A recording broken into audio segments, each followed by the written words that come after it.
A Guerra do Paraguai, ela quase teve uma participação... Ela pode dizer que teve uma participação feminina na Guerra do Paraguai. Teve uma participação feminina na Guerra do Paraguai, mas assim, atuante como soldado, né? Ou soldada, né? Então, essa escola não, mas essa linha de pensamento que começa na década de 90, que daí é interessante, né? Acaba a União Soviética. Então, aquele pensamento marxista que talvez estava tão forte na década de 60, 70, ele já começa a perder, Foi enfraquecido, né? começa a enfraquecer.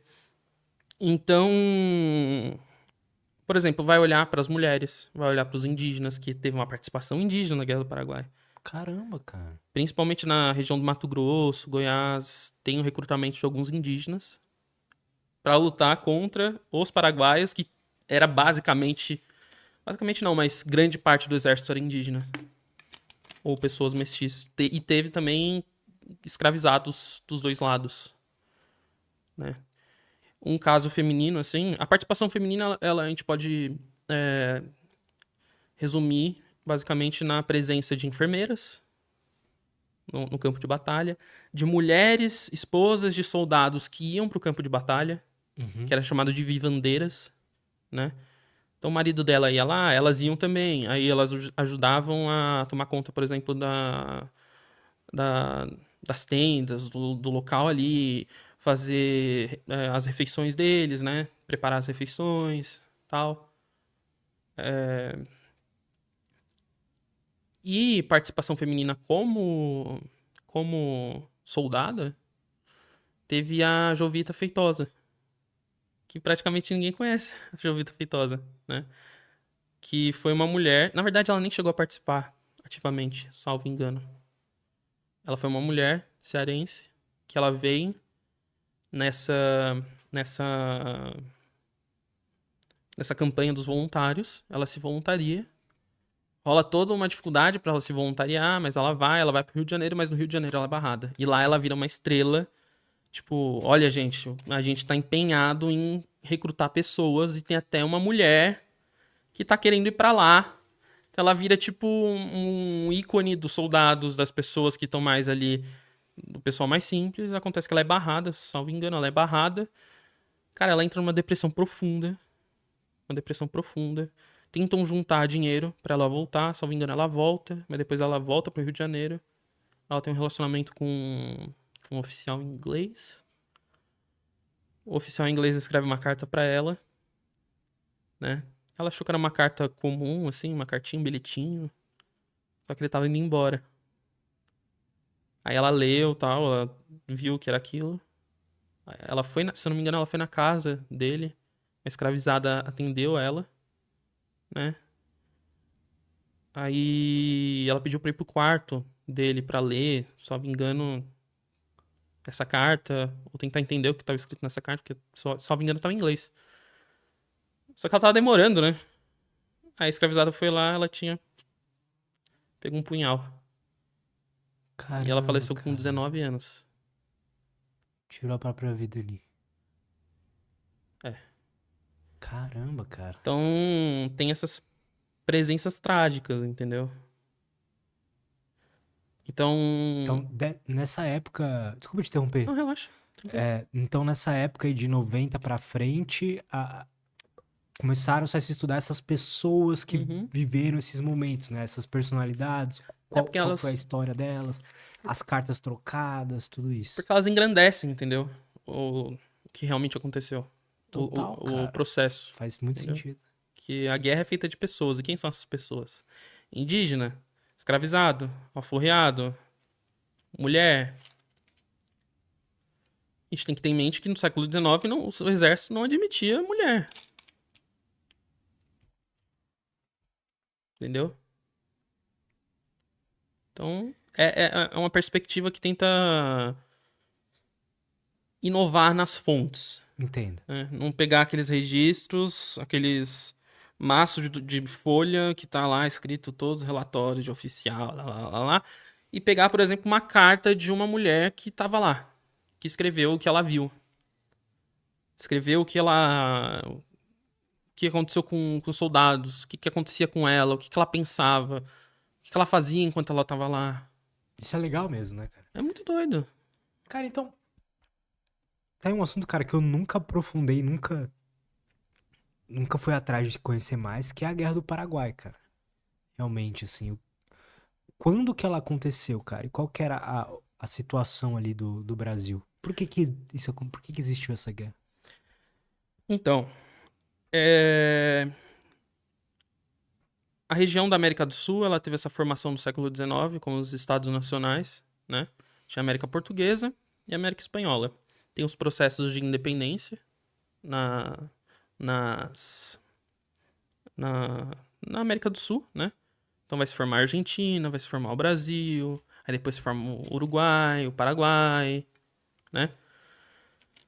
E, e durante várias décadas, essa região foi uma região muito conflituosa. Isso desde o período colonial, né? A gente não pode pegar a Guerra do Paraguai e falar que ela aconteceu por conta do período colonial, né? Porque isso tem desde o período colonial.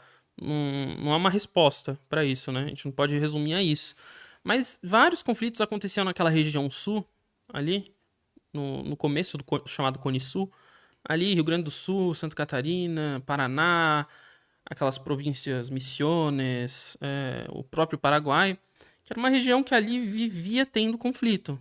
No período colonial teve conflito com jesuítas, né? Uma região irrigada por rios, então é uma região muito disputada comercialmente. Então, os estados nacionais, eles começam a se formar, vai se desenvolvendo, né, esses estados nacionais, e vai tendo alguns conflitos, Guerra da Cisplatina, Guerra do Prata, várias guerras civis ali. E chega um momento no qual o Paraguai inicia um conflito, né? O Paraguai é um país que não tem saída para o mar, Uhum. né? É um país que dependia do rio Paraguai e do rio da Prata para escoar sua produção. Estava num desenvolvimento um pouco diferente, ele tinha um desenvolvimento um pouco diferente do que o Brasil e do que a Argentina, Em que né? sentido? Tinha uma. Mais lento? Não. A gente pode dizer que ele teve um processo de independência muito único, talvez. Porque era uma região mais afastada, né? Basicamente, o Paraguai está um pouco acima da Argentina, num cantinho ali. Ele se torna independente primeiro, né? Do que vários países em volta ali, se não me engano, 1811. 1811? Enfim, ele se torna independente primeiro. E ele vai se estabelecendo como um país liderado basicamente por uma família, que é a família do Solano Lopes, a família Lopes. Tem um governante ali no começo, mas depois logo cai no colo da família do Lopes. Um país com fortíssima presença indígena. O Paraguai, basicamente, hoje em dia, até hoje, parte da população no dia a dia fala guarani, não fala espanhol. Você vai encontrar pessoas falando espanhol nas grandes cidades, mas no interiorzão Olha aí, é o cara. guarani, outra língua indígena. Então teve um desenvolvimento muito peculiar. O Paraguai, ele produzia basicamente erva mate, tabaco, esses produtos bem mais específicos, né? Não é que nem o Brasil que vai produzir muito café. Então ele tem esse desenvolvimento econômico. Chega o Solano Lopes, o pai dele falece, ele sobe no trono. Ele tinha uma visão muito mais militarista, né? De engrandecer o exército, tomar o exército tomar parte na sociedade. E, bom, o Brasil tá uma briga intensa ali com a Argentina. A disputa, na verdade, ela sempre vai se dar entre o lado brasileiro e o lado argentino brigando pela hegemonia ali da Boca do Prata e a navegação, né? E chega um momento que o Solano Lopes está organizando seu país, está modernizando em certo ponto o país, pelo menos o exército ele está modernizando, e ele quer dar as cartas também. Entendi. Então Brasil e Argentina estão ali, brigando, discutindo, tanto que um desses conflitos eles acordam criar a Spot no Uruguai, né? Tem todo um processo ali dentro do Uruguai também rolando. Não foi só isso, não foi só um acordão. Mas chega um momento que o Solano Lopes, como se diz hoje na geopolítica, um player capaz de intervir naquela briga, né? Dentro do Paraguai tinham correntes políticas, grupos políticos que eram mais alinhados a certos grupos políticos dentro da Argentina. Tinha grupos que meio que tinham uma aproximação ideológica, né? E basicamente ele quer dar as cartas, ele quer defender o que é dele também, né? Tá. Quer tentar mediar aquilo lá e colocar os seus interesses como em prática, né? Ele vai invadir o Mato Grosso, vai chegar um ponto que chega, vai invadir o Mato Grosso, ele vai dizer chega, eu vou invadir, ele invade o Mato Grosso, aí depois ele vai invadir a região sul lá, Rio Grande do Sul. Ele que causou esse estopim aí da guerra. O começo foi ele, mas a gente não pode dizer que a guerra sim. foi causada por ele. Até porque ele também tava sofrendo pressão de outros lados, Sim, né? é a mesma coisa que dizer que a Segunda Guerra Mundial começou porque o Hitler subiu lá e pá, decidiu.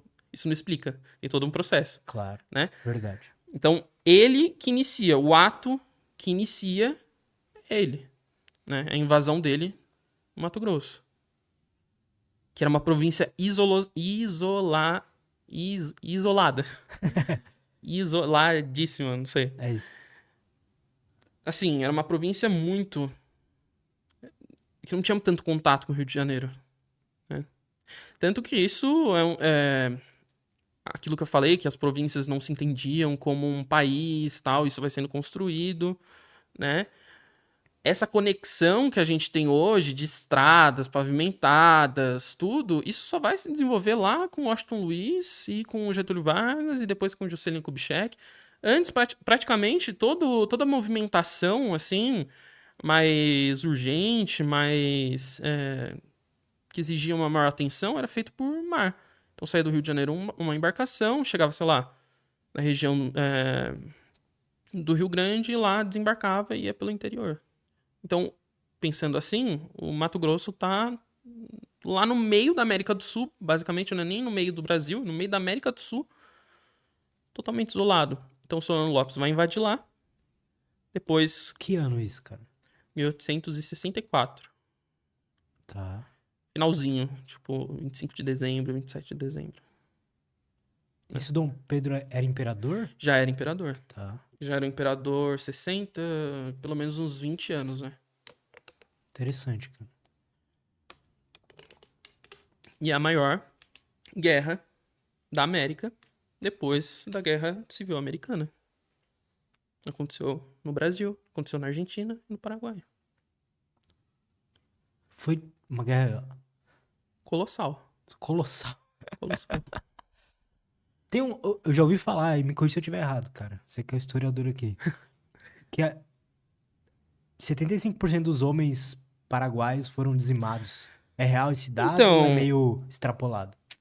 75%, não vamos dizer que é esse número. Mas assim, o Brasil ele vai cometer Também vai ter historiadores, e isso principalmente os mais ligados à vertente marxista lá da década de 60, vão falar que o Brasil vai cometer um genocídio no Paraguai.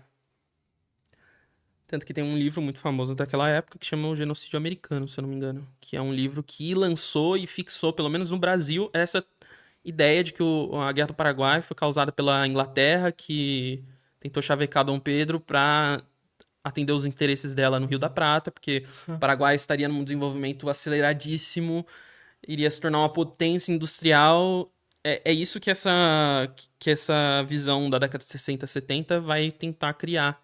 O Paraguai era um país em franco desenvolvimento e que ele poderia, sei lá, tirar a hegemonia inglesa industrial. Mas é absurdo isso. Um país enfiado no meio da América do Sul, um país tecnicamente pequeno, tá? A Inglaterra também é pequena, mas tem colônias nesse período. Um país totalmente agrário, que era baseado na agroexportação, sem saída para o mar, estaria num franco desenvolvimento, né? Não faz sentido. Então, assim, de falar que o Brasil acabou com a população paraguaia ou de cometer um genocídio, isso é muito discutível. Mas que o Brasil cometeu excessos na guerra, aconteceu. Então, qual que foi a resposta? Ele começou a invadir lá o Mato Grosso e tudo mais. Aí, qual que foi a resposta do Brasil nesse momento? Ele invade o Mato Grosso. A notícia de que ele invadiu o Mato Grosso demora pra chegar, porque era uma província isolada, né? Ele faz um estrago lá? Cara, ele domina umas regiões ali, né? Faz estrago com as invasões. Tanto que tem algumas cidades que fazem até reencenação de uma invasão paraguaia. É muito louco, muito louco. Mas ele domina aquela região. Depois que ele domina aquela região e começam a entender que o Paraguai invadiu o Brasil, ele vai invadir a região do Rio Grande do Sul. Argentina e Brasil, que eram países que viam um ao outro com desconfiança pelos seus interesses no Rio da Prata, eles vão se unir militarmente, que é uma coisa assim que todo mundo na época falava, não, isso aí vai dar uma coisa errada, isso aí não vai dar certo. Brasil e Argentina junto. E isso é até um dos motivos pelos quais hoje Brasil e Argentina no futebol é aquela disputa, né? Quando o Brasil vai jogar com, sei lá, com Sérvia, não tem a mesma coisa que Brasil e Argentina. Essa treta, essa disputa entre Brasil e Argentina vem desde essa época, né? Um histórico dessa rivalidade, né? Mas o Brasil vai ter que fazer uma aliança com a Argentina. E daí o Uruguai entra, mas o Uruguai é tipo o irmão caçula. Tem os dois gigantes e o Uruguai pequenininho, que vai auxiliar ali também, teve uma participação. Mas aí os dois vão se unir e vão combater o Solano Lopes. Porque o Solano Lopes, realmente, na época, ele tinha um exército muito forte. Ele conseguiu criar isso, né? Conseguiu criar, ele focou a agência do Estado para desenvolver o exército. Ele, se eu não me engano, ele participa da... Ele tem uma época da vida dele, como filho do governante do Paraguai, né? O pai dele. Ele vai pra Europa, ele participa salvo engano, da corte do Luís Bonaparte, que era o imperador francês. Caramba, cara. Ele tem um tempo lá que ele fica lá, ele aprende muito, ele vê as novas tecnologias de guerra. Ele conhece a esposa dele também, se eu não me engano, nessa época, né? Que ela era irlandesa, imagina, uma irlandesa que era a primeira dama do Paraguai. E ele vê essa mudança na Europa, essa mudança militar na Europa, as novas tecnologias, e ele quer trazer isso para o Paraguai, né? Então hoje o Solano Lopes no Paraguai é uma figura muito respeitada, por incrível que pareça pra gente, né? Pra gente, a gente pensa, nossa, era um tirano, era um ditador. Tecnicamente ele era ditador, porque ele tinha o título de ditador. Se não me engano, ele tinha o título de ditador. Que também era uma outra coisa que na época tinha um outro sentido, né? Claro. No Roma tinha ditador, que é daí que surge a ideia do ditador. Mas tinha um outro sentido. E lá ele é um ícone, é tipo um Dom Pedro I pra eles, sabe? No nível de importância. Porque era um cara que falou, não, é o Paraguai que vai dar a carta, é o Paraguai que vai se mostrar ali. Um ícone nacionalista, né? Tanto que tem grupos de esquerda que vão defender muito a figura dele, tem grupos de direita que também vão defender. Né? Olha aí, cara. Interessante. E daí o Brasil se uniu com a Argentina pra fazer que o Paraguai acabasse com aquela expansão, né? Com aquela tentativa de dominar toda aquela região, né? De invasão. E daí as estimativas variam muito, né? As estimativas variam muito. Tem historiadores que trabalham justamente com censos nacionais, censos regionais, tipo do IBGE. Aham. Analisam censos para ver, tipo, a população aqui era tanta, ela caiu. Porque realmente teve o Paraguai teve uma perda demográfica muito grande, né? Mas isso ainda é muito discutível. Isso é uma coisa certa. O Paraguai teve uma perda... A gente não sabe quanto Não sabe exatamente. quanto exatamente, né? Então tem autores que vão falar, sei lá, 100 mil, se eu não me engano, 300 mil, né? Um país pequenininho. Claro.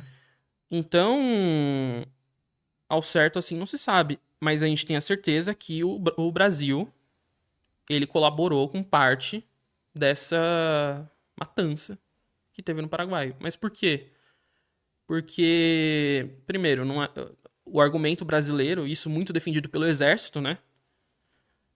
É que foi necessário. O cara invadiu. O cara invadiu o nosso país. Só que tinha uma insistência do imperador de que a guerra acabaria quando prendessem Solano Lopes. Tá. Acontece que a Tríplice Aliança, que é esse grupo do Brasil, Argentina e Uruguai que vão entrar em guerra com o Paraguai, vão ter, no começo vai ter uma série de conflitos, mas chega um momento, lá por volta, salvo engano, de 68, né, a guerra acaba em 70, em 68, eles já estão num nível de tipo, ó, a guerra tá vencida. O Paraguai já foi dominado. Só que o Solano Lopes, ele se joga no meio da floresta do território paraguaio, que era um território até então desconhecido, né? Não era tão conhecido.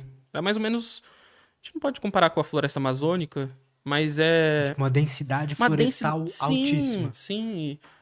E ali só era habitado por populações indígenas, que tiveram uma participação muito grande, né? Ele vai entrando ali com a ajuda de grupos indígenas, populações locais que conhecem o território. Ele vai se entranhando e, tipo, vai fazendo uma guerra de trincheira, mas uma guerrilha. Entendeu? Tipo, o Brasil vai avançando, ele se esconde num lugar, tem conflito, aí ele, sei lá, ele perde, ele vai mais pro interior, faz uma defesa ali, é uma espécie de guerrilha. Então, a partir desse momento, o Paraguai já tinha tecnicamente perdido a guerra. A guerra durou o quê? Uns 6 anos? De 64 a 70. 6 anos. 6 E é anos? isso. É que Mais ou ela menos. começa no finalzinho, praticamente, dos últimos dias de 64. Tá, então 5. Sim. Então, tanto que o Caxias, ele se afasta da guerra. A partir desse momento que o Brasil, tecnicamente, já ganhou. Já ganhou não, mas... O que a gente tinha que fazer, a gente já fez. Sabe? Saquei. Só que Dom Pedro queria Solano Lopes preso. Parte era um pouco da... Como é que a gente pode dizer? Não é arrogância. Ego? Não é ego. Talvez. É ego. Tipo, quem é esse cara aí do interior do Paraguai que quer dar uma de imperador?